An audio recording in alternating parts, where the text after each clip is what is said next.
Is airport security starting to violate religious beliefs? According to some Muslim groups, the answer is yes. And they support a new religious ruling that prevents Muslim passengers from going through airports with full-body scanners. Joining me live is Nihad Awad, Executive Director and co-founder of the Council of American-Islamic Relations. Talk to me a little bit about the struggles here. I mean, since 9/11, we have had some major issues with security. However, this is a violation. Talk to me about that. Well, you know, in principle, everybody supports good, smart measures to protect passengers and air flights. However, some of these measures have to be examined and should not violate or sacrifice civil liberties and civil rights.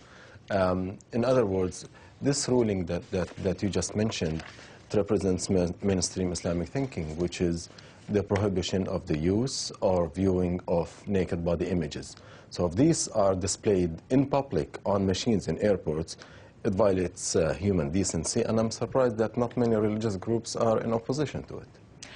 But what's the right answer here? I mean, the airports have a job to do. They have to keep everyone on the planes safe. So what's the right answer? I mean, is there another thing that they should have to go through? Well, you know, there are several alternatives. One, it should be optional. Second, I think they can modify the software so that they cannot preserve these images or store them for another use some other time, which I believe it's going to be a violation of privacy. The modification of the software, it can be designed in a way just to project the suspected body on the human body without having to display the entire naked image of a person. Second, make it optional for people to be subjected to pat-down search. And that's, I think, what's taking place in many airports. I'm going to go ahead and put political correctness aside just for a second here. We have seen the 9/11 attackers. We've seen Richard Reed, the shoe bomber. We've seen Abdul Muttalib. A lot of these people, most of these people, affiliated with Muslim extremist groups. The last one we saw, the Christmas Day attempted bomber, Abdul Muttalib, tried to hide this stuff in his underwear. This is the only kind of machine that could have potentially caught bringing this explosive on board. I mean, this is a group that's talking about not wanting to go through the scanners, and yet, sort of by indirect relation, this is a group that these people have been a part of. Talk to me about, you know, expand on that a little bit. Well, first of all, these individuals who have been caught, including Richard Reed, they do not fit the profile of passenger profiling that is applied. In fact, they defy passenger profiling. Second, they are in defiance of any faith, including the Islamic faith. And again, I think the question is how can we balance security and safety and civil rights of people? We can do that. If we rely only on technology, we fail.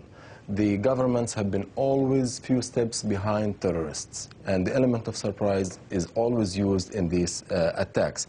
Technology is not the only answer. We can modify technology to help us, but we have to use human intelligence and the profiling of behavior, not just projecting naked body images and just give people the impression that we are safe. We are not safe that way. Real quick, you had mentioned before you're surprised that other opposition groups haven't, or other groups rather, haven't spoken out in opposition to this. Talk about that. I mean, religious groups, civil rights groups have spoken against it, privacy groups have spoken out against it, and even rabbis and religious groups.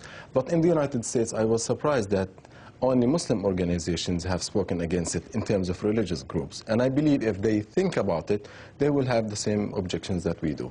But again, the basic question is we are in total support with security measures that preserve the security protection measures along with civil rights. The violation of one will endanger the other. All right, Nihad Awad, thank you so much for joining us. Thank you.